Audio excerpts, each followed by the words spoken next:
রক্ত দিয়া যেই নাম আঁচলে লিখিলা, আজ থেকে তার নাম রামাবলী হইলা। ওই ছেলের রক্ত দিয়ে আঁচলে রাম নাম লিখে যেটা রামচন্দ্রের চরণে দিল, রাম বলল আজ থেকে এর নাম হবে রামাবলী। আপনারা রামাবলী চেনেন? কেমন অক্ষরে লেখা? লাল রঙের না হলুদ রঙের? একজন গিয়ে সরমাকে গিয়ে বলল, সরমা তোমার ছেলে আর নেই, যুদ্ধে মারা গেছে।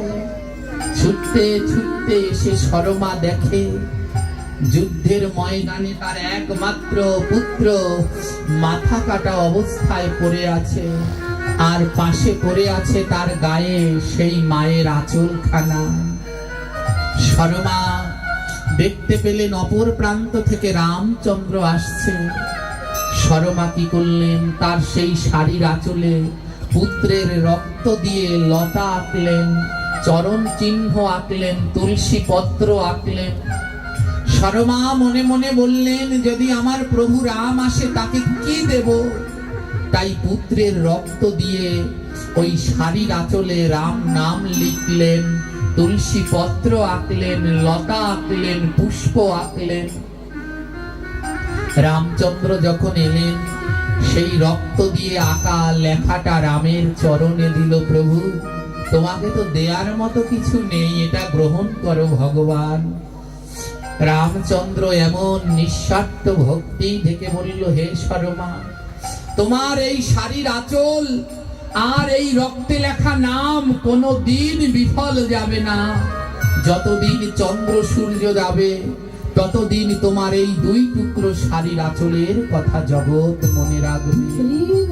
রামচন্দ্র বলতে লাগলো, রক্ত দিয়া যেই নাম আঁচলে লিখিলা, আজ থেকে তার নাম রামাবলী হইলা রে, রামাবলী হইলা রে।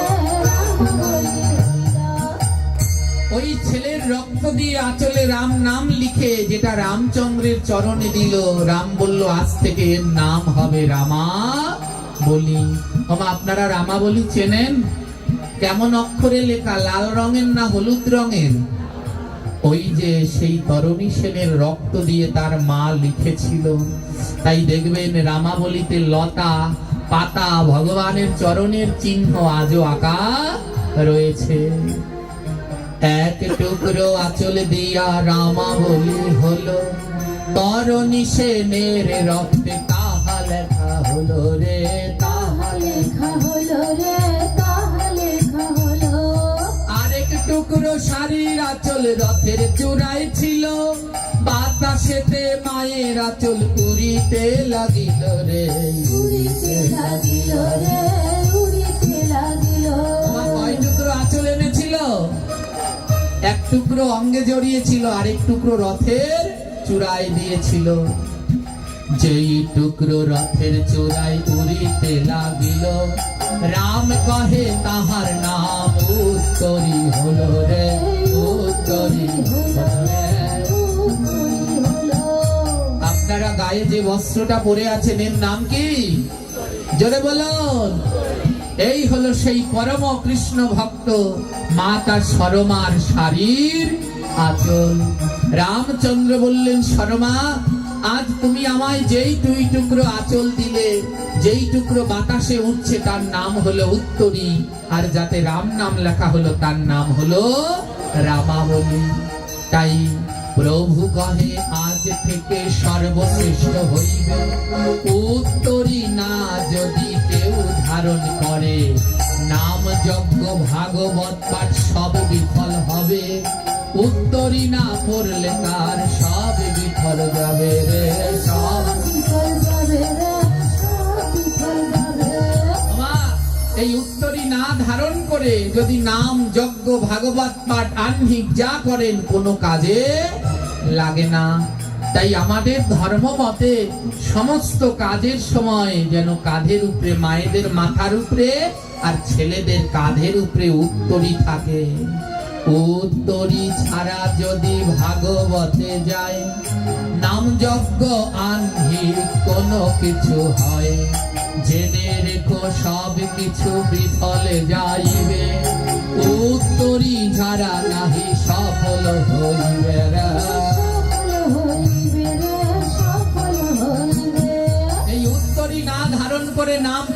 ভাগবত আহ্নিক যা করেন কোনো কিছু কোনো কাজে লাগে না। রাম কহে কইলা মাঝে দানের মধ্যে শ্রেষ্ঠ, উত্তরী হইবে যে মেরে খোগো যে মেরে। এ জগতে যত সম্মান আছে সব থেকে শ্রেষ্ঠ সম্মান হবে আজ থেকে উত্তরী। তাই আজও ভারতবর্ষে যে কোনো সম্মান দিলে দেখবেন, ভারতে যে কোনো জ্ঞানী ব্যক্তিকে সম্মাননা দিলে আসরে আসলে আগে কি করায় দেখেছেন? মোবাইলে বিভিন্ন সম্মাননা দেয়া দেখেন না?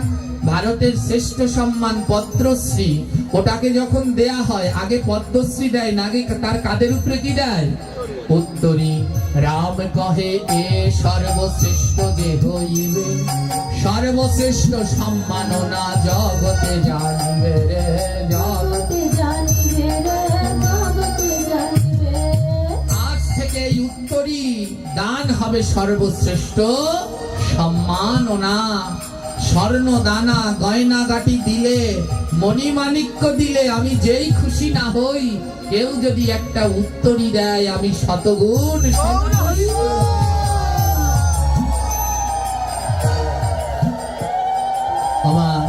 তাই যাদের উত্তরীয় নেই সবাই একটা উত্তরীয় নেবেন, এবং যেখানে ভাগবত পাঠ হয়, নাম যজ্ঞ হয়, ওই উত্তরীয়টা কাদের উপরে দিয়ে বসবেন, নইলে ওই কীর্তন নাম যজ্ঞে পূর্ণ ফল লাভ করা যায় না।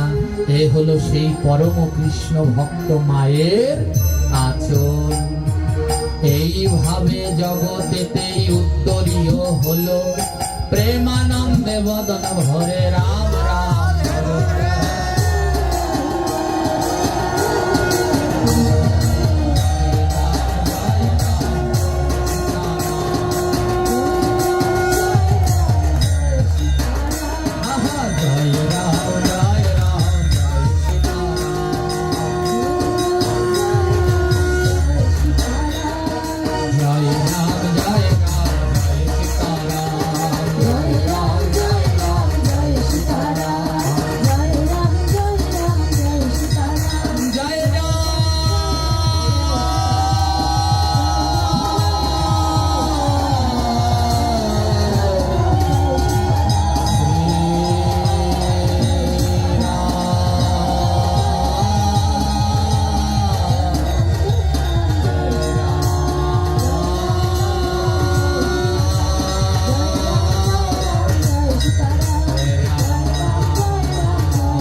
গয়া গঙ্গা কাশী বৃন্দাবন গিয়ে ধুলা মাখলে যা পাওয়া যায়, মা বাবার চরণ ধুলা নিলেও সেই পূর্ণ হয় গো। তাই যাদের এখনো মাতা পিতা আছে সবাই থাকতে থাকতে তাদের চরণ ধুলা গ্রহণ করুন। যাদের এখনো শ্বশুর শাশুড়ি আছে, সবাই থাকতে থাকতে তাদের চরণ ধুলা বাকুন, কারণ তারা বেশি দিন এ পৃথিবীতে থাকবে না। আর চলে গেলে আর তাদের ওই বদন দেখতে পারবেন না। মা বাবা শ্বশুর শাশুড়ি অসুস্থ হলে কোনোদিন বোঝা মনে করবেন না।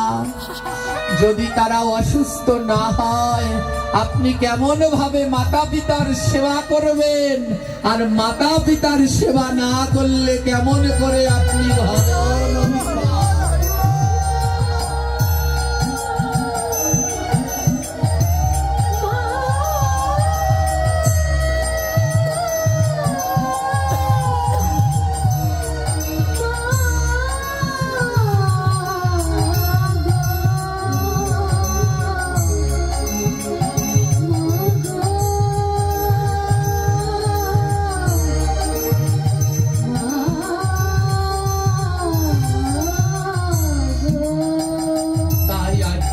এই ভাগবতীয় আসরে যাদের মা বাবা কিংবা শ্বশুর শাশুড়ি বড় ভাই এখনো জীবিত এই স্থানে আছে, যদি কারো থেকে থাকে, একটা বার তাদের কাছে যান, গিয়ে তাদের চরণে প্রণাম দিন, তাদের সাথে আলিঙ্গন করুন। আপনার এ জীবন ধন্য হবে, পূর্ণ হবে। তরণী সেন দুটো হাত বাড়িয়ে মাকে বলছে, মাগো একেবারে মাগো আয় না আমার বুকের মাঝে,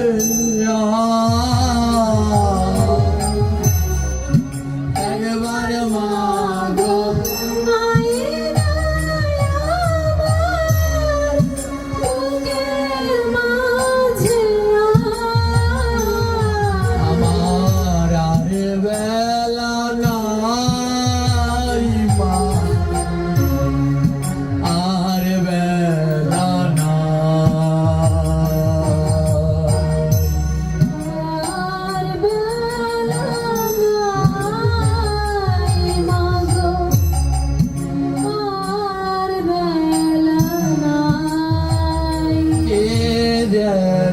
ডাকে মাগো,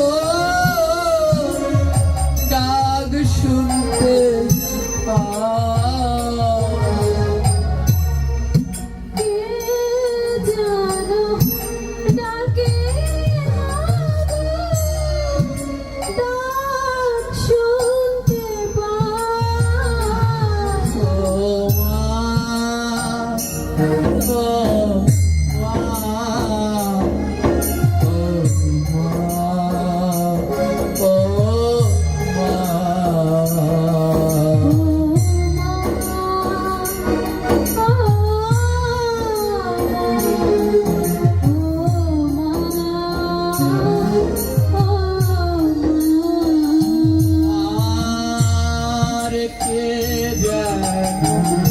ডাকে মাগো, ডাক শুনতে পাই,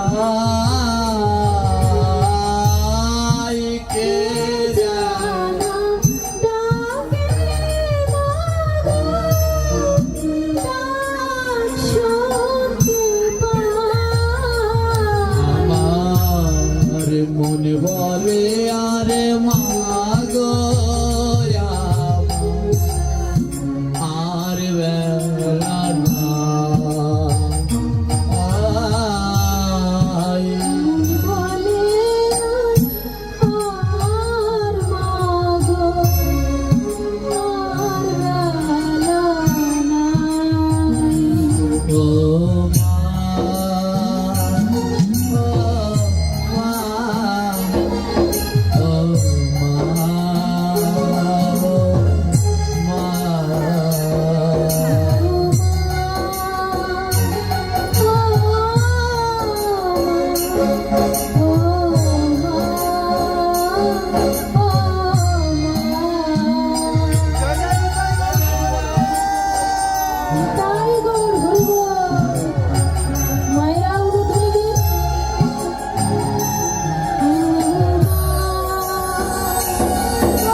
তরণী সেন মাকে বলল, মা আমি তো যুদ্ধে যাচ্ছি, যুদ্ধে যাওয়ার সময় তোমার একটু স্মৃতিচিহ্ন আমায় দেবে।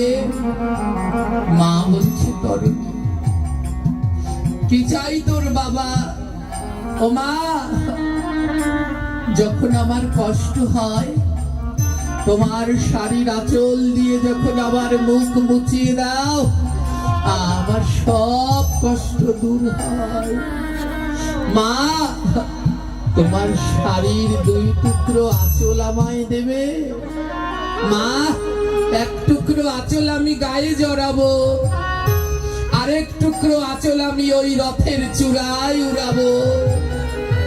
আমার মায়ের আঁচল হবে আমার রথের ধ্বজা, আর আমার মায়ের আঁচল হবে আমার গায়ের বর্ম।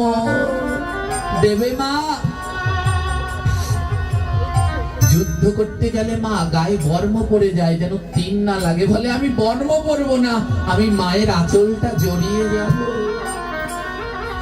মা সরমা তার শাড়ির 2 টুকরো আঁচল ছিঁড়ে দিলেন। ভক্ত তরণী সেন 1 টুকরো আঁচল, 1 টুকরো আঁচল মায়ের আঁচল গায়ে জড়ালেন, আরেক টুকরো আঁচল রথের চূড়ায় উড়িয়ে দিলেন।